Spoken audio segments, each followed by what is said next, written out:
Nyt on taas pitkän sorttinen tauko ollut tekemisissä. Kiireitä on. Kesä meni aivan jossain muualle reissatessa, niin kuin se nyt yleensä aina menee, ja auton kimppuun ei kauheasti päässyt. Nyt se pitäisi katsastaa taas tälle vuodelle, ja siinä on ollut pitkään tuommoista epämääräistä viritystä tuon pakoputkiston kanssa, ja sitten siellä on ollut katalysaattoripa katsastuksen ajan paikalla, ja sitten se ei ole ollut siellä paikalla, ja toi on välillä huonosti ollut siellä, niin se on välillä irronnut, ja siitä on apukuskikin joskus vähän palautetta antanut, että pystyisikö sitä oikeasti tekemään kunnolla. Nyt meillä oli tarkoitus tässä videossa tehdä siihen sitten vähän parempi pakoputkisto, ja siinä on nyt se 3 tuuman downpipe, se on laitettu jo aikaisemmin tuonne, ja lambdat on siihen hitsattu ja kaikki muu, mutta nyt lähdetään sitten tekemään tuo loppuosa putkistoa. Tuossa näkyy vähän tarpeaineistoa, ja ne on kaikki B-kaupan materiaalia. Mutta eikä siinä aletaan tekemään vähän tälle hommalle jotakin. Saahan taas jotakin tästä autosta aikaisin, ehkä taas vähän parempaan kuntoon. Siinä olisi pääosin B-kaupasta haetut osaset. Paikallaan mulla on jo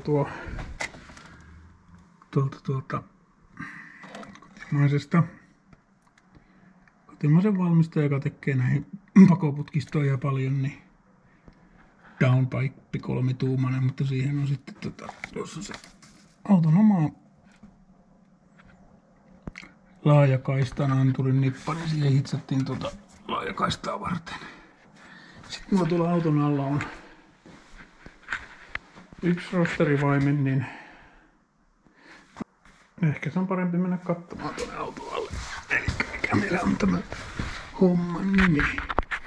Meillä on tuosta downpipesta että vaan karkeasti tommonen supistus, ja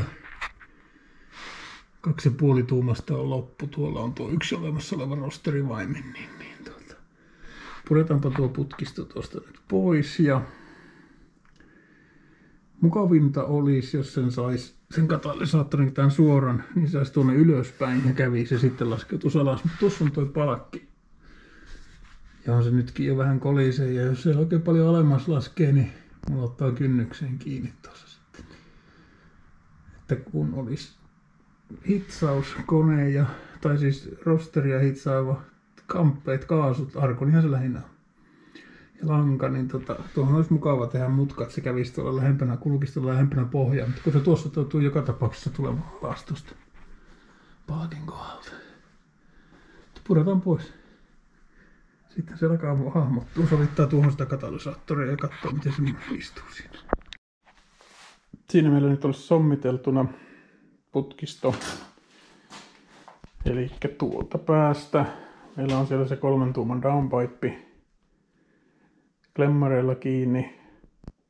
Sitten siinä on supistus 2,5, koska lattian alta kulkeessa se 3 tuumainen on tarpeeton. Varmasti kulkee pakokaasut ihan riittävän hyvin, ja kun mulla oli tuossa muutama osa, oli tuo keskivaimen, ja oli jo 2,5 tuumainen.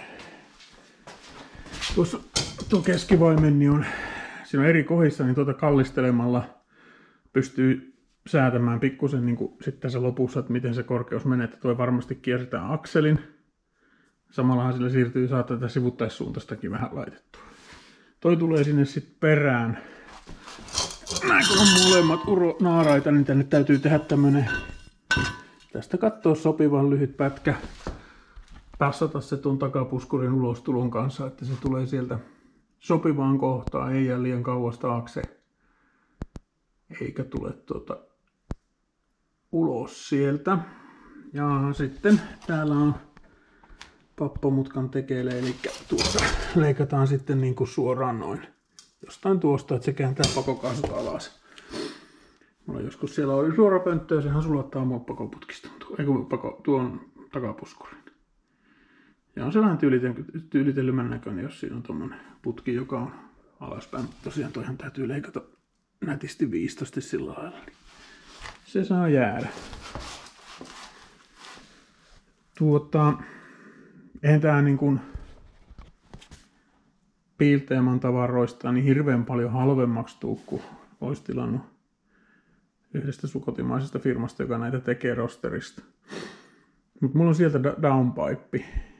Ja ensimmäinen downpipe tuli laippa ei ollut edes kohdallaan putken päässä. Ja sitten se on Ferrittistä 409. Ei siinä ole siinä mitään, mutta kaikki hitsisaumat on kaikki käsittelemättä. Ja palautetta laitoin, niin sieltä joku vastasi, että näin on aikanaan päätetty, että rosterihitsisaumoja ei tarvi peitata. Itse kun tämän kyseisen materiaalin kanssa päivittäin leipänsä tienaa tämän materiaalin ympärille, niin mulla pistää pahasti silmään peittaamattomat saumat. Ja sitten tämä on, vaikka tämän Piilteema on, ja tämä on viimeistelty ja tähän ei magneetti tartu, eli tämä on oikeasti austeniittistä ruostumatonta terästä. Ja kyllä tässä aika paljon säästääkin, kun tekee itse tästä. Tuossa kun moitin niitä toisen kaupan tarvikkeita, valmiin pakoputken valmistajan tarvikkeita, niin se ei tosiaankaan tarkoita, että millään tapauksella ne ei ole huonoja tuotteita, eikä siitä, että siinähän tuli mulle tuo ensimmäinen downpipe tuli huono, mutta niinhän se on millä tahansa, että ei sattuu virhe, mutta se on se, että miten siihen reagoidaan, ja yritys reagoi tosi hienosti, lähetti saman tien ehjän tilalle, ja se on sillä kunnossa. Asia on kunnossa ja saatiin downpipe paikalle. Se, että mulla itsellä karseiraa ne peittaimet, mutta ne on hyvä tuote, se istuu varmasti paremmin kuin kun itse tekemä sinne. Mutta halusin tehdä sen tähän nyt näin. Mutta halusin tehdä sen tässä myöskin selväksi, että en missään tapauksessa hauku sitä tuotetta. Että varmasti on hyvä tuote. Mulle ei vaan kelvannut, mä en halunnut myöskään sitä 3,5 tuumasta putkea ulos asti, koska se on niin hankala tuolla alhaa kuljettaa. Että tuo 2,5 tuumainen riittää tasan varmasti ja se on pikkusen sirompi. Siroman näköinenkin sitten tuolla takana. Katalysaattorin tuosta vähän ylöspäin, mutta sitten kun tämän mutkin, millä lähdetään jatkamaan tästä, tuolla niin Seppo yhdellä siellä kuvata, niin tämän kun laittaa, tähän se tuosta osuu muuten pohjaan, mulla yksi putki, siellä on jälkeeksi yksi putki hakkaa, pitää laittaa sillä lailla kannatus on tuossa, niin ei tuo varsinaisesti roiku tuolla auton allakaan. Että kyllä mä sen nyt noin meinaan tehdä. Nyt täytyy laittaa tuo ylitys ja takavaimennin paikalleen, että saa sitten tämän putken lopullisen mitaan katsottua. Se tulee kulkemaan suurin piirtein noin. Ain't pretty but it works. Tuossa on nyt pieni että se voi väistää tuon pohjassa olevan paalakin, niin tehtiin tuommoinen syvennys, kuoppa tuo. Pistetaanpa paikalle, niin sen näette mitä tarkoitan. Sound check. Nyt siellä on pelkkä katalysaattori. Katsotaanpas.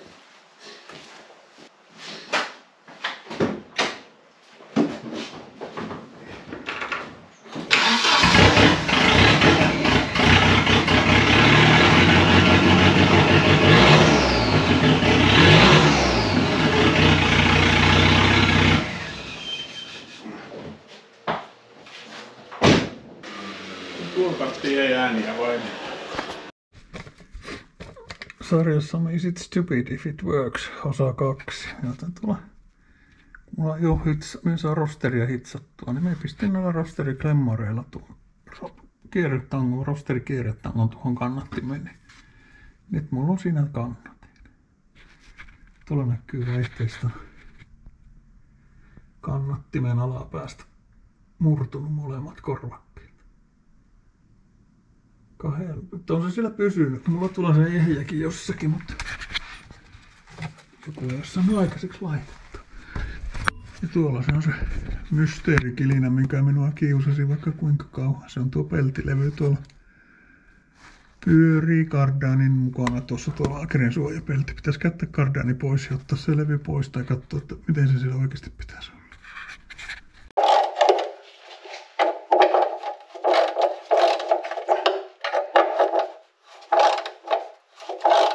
Minäpä irrottelen tuo ja katsotaan mitä sieltä alta paljastuu.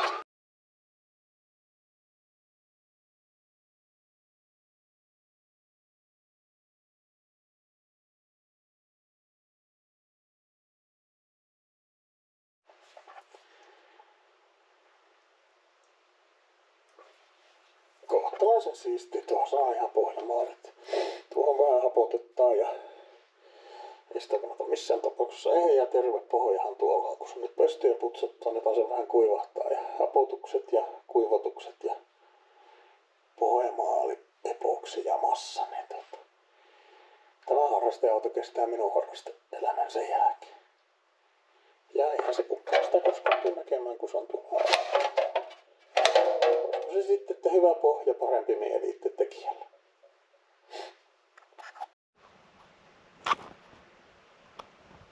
Pohja on nyt laitettu siihen kuntoon, kun se nyt tulee tällä hommalla olemaan. Ja sitten laitetaan tuohon pohjapeltinostelua paikalleensa ja pistellään kiinnikkeet kiinni ja on komia. Siinäpä meillä olisi valmista putkistoa. En tiedä, oliko tuossa vähän over-engineered shit, mutta jämerästi se on nyt. Ja toi vähän tuli turha sitten, mutta se nyt on ripustuksessa siinäkin. Niin, että jos irtoaa jostain putki, niin eipään putoamaan sitten. Mutta siitä tuli mielestäni aika hyvä. Se ei tuolta nyt kauheasti näy, ei toi hirmu alhaalla ole, jos tosta ajattelee, niin downpipe tulee tuolta, niin se on samalla korkeudella kuin downpipe tuo katalysaattori, että ei sitä hirveästi, vähän sitä ehkä pystyisi nostamaan, sitten tarvitsisi hitsailla ja mutkia. Lähdetäänpä koeajolle.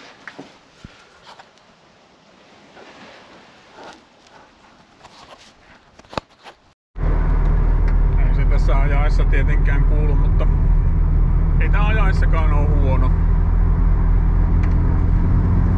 Ei tässä niinku, ei kuulu semmoista ärsyttävää niinku maantieajoissa. Mulla oli joskus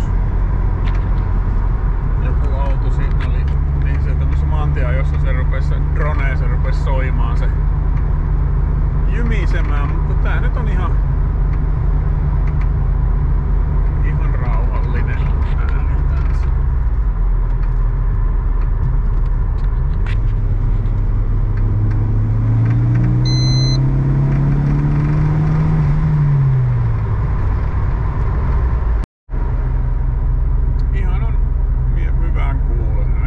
Sivuun ja kuunnellaan miltä se kuulostaa ulkopuolella, kun kaasutellaan.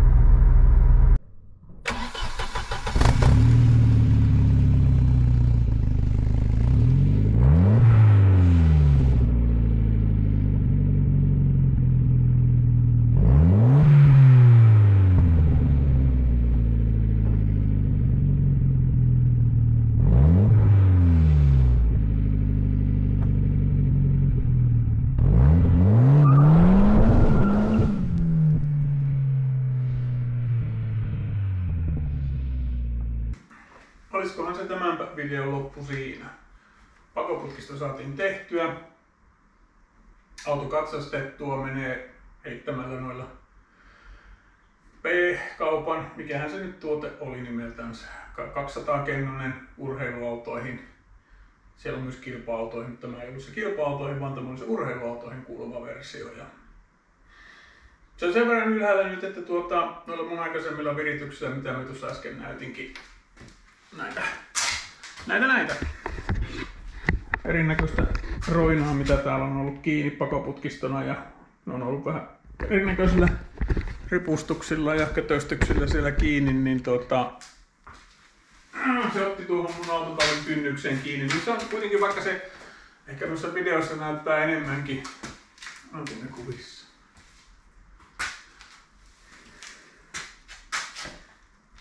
Nyt se on kuitenkin, vaikka se noissa videoissa näyttää, että se olisi hyvinkin alhaalla, niin se ei ole itse asiassa niin alhaalla. Ja sitten kun se on tuossa aika lähellä akselia se matalin kohta, niin menee tuosta kynnyksestä, ei tarvitse nyt laittaa lankkuja alle.